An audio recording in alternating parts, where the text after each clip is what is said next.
fundamental problem between India and Pakistan is the nature of the Pakistani state, which is that it is a state, to paraphrase Voltaire on Prussia. In India, we have an army, we have a state that has an army. In Pakistan, we have an army that has a state. Therefore, I would argue that we should open our doors and hearts to ordinary Pakistani people who have nothing to do with the military establishment. We should offer them a market for their traders and their industrialists. We should give them a creative umbrella for their artists and their singers. We should, in fact, yes.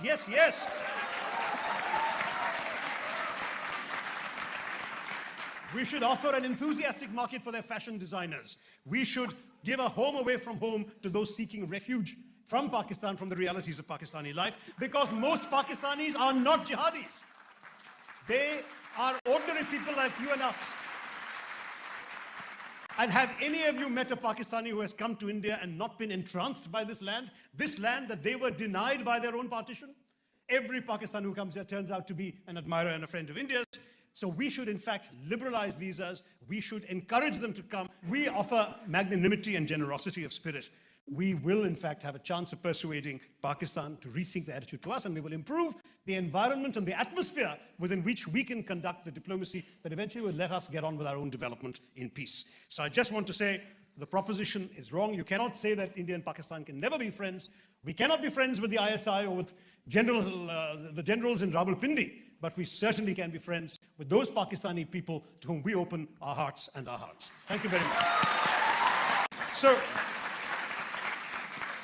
it goes right back to partition, thanks to the British martial races theory.